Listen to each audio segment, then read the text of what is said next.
Right, wonderful, wonderful. I've tried to do a video yesterday, but for some reason would not send. Would not send. Just going out to the weekly.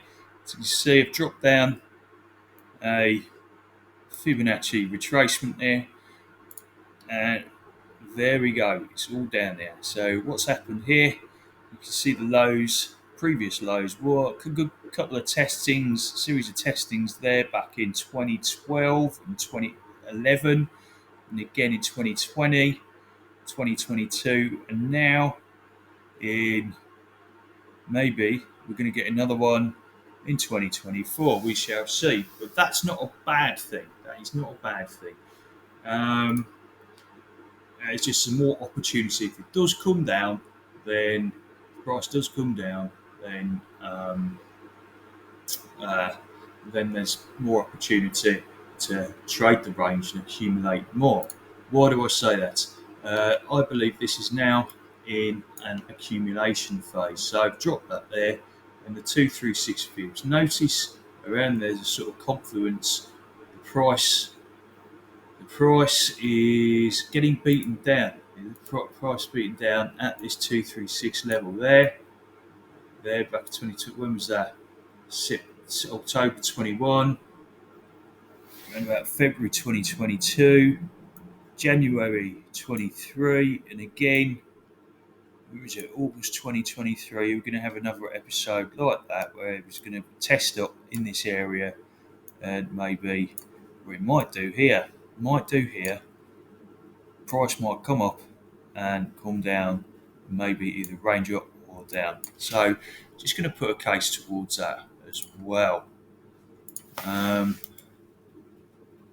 Right, let's get rid of some of those things on there.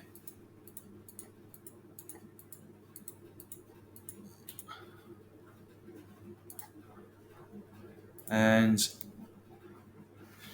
one of the things that's happening, so you've got this long range of waves on there, just wrong range. And I wonder if this is just um,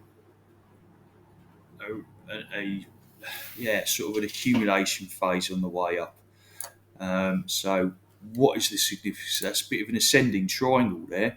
Ascending triangle is traditionally bullish, and generally, provided it meets the um, criteria, then that is likely to pop up. And these pop ups can be measured by the widths as well. You get an estimate of how much the price could pop up. And it's just taking those high low ranges from within there and getting an estimate of how the price might just pop up. So if it does anything possibly towards 30 to 27% to that key area of resistance, and there is also a flagpole on there. So that is another way of doing it. It's taking that from the low and the high, a flagpole, and again, a bit of confluence in there, isn't there? And again, that might just pop up through there and make its way out above the 382 Fibonacci. If it does get above there, then there is no resistance on there, no previous consolidation levels really from the price of, what was that? I haven't got my glasses on. Around about that 240, right the way up to £4, and that is a massive potential increase from, if it does break out from that 240 level. It's a good percentage up there, 60, 70 or 80% until that high. Yeah, this area here can actually be a bit of a test along there. So there's a potential resistance point in there as well. And again, the percentages are good.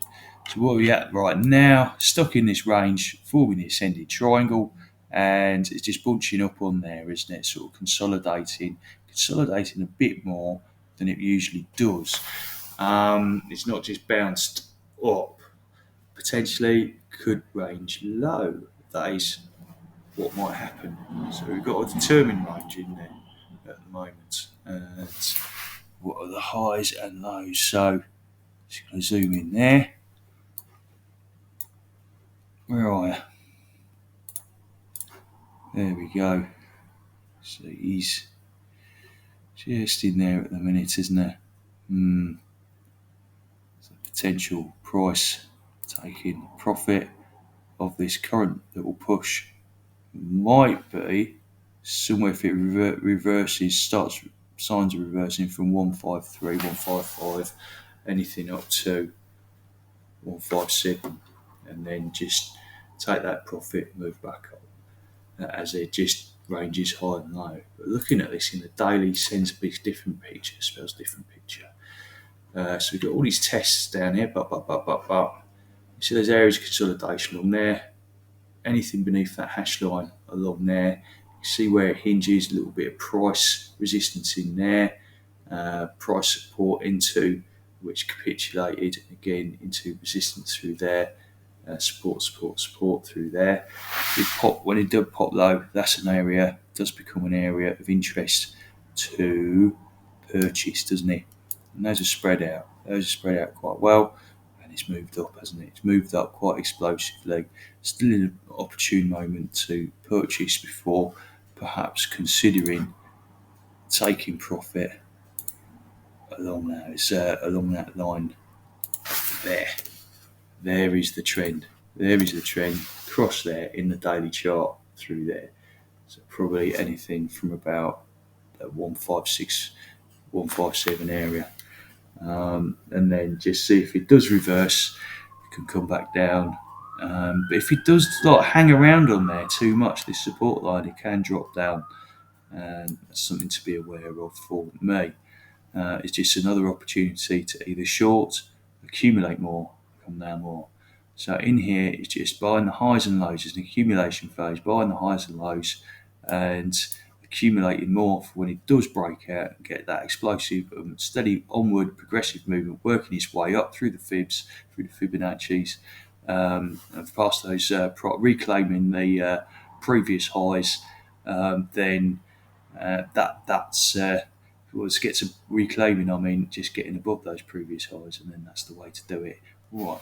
So yeah, long term, I'm looking good. I'm looking at an accumulation phase, trading off those highs and lows in a variety of different timelines, perhaps, and that's why it's got my interest. It looks technically good now. It looks good opportunities now, opportunities in the future to go absolutely turbo. That's why it's got my attention, mostly knife through butter, going up through there. Right, I'm off to have my tea. Got a special guest over. This is fantastic. How are you today, special guest? I am fantastic. Fantastic. All fantastic. Have a fantastic day.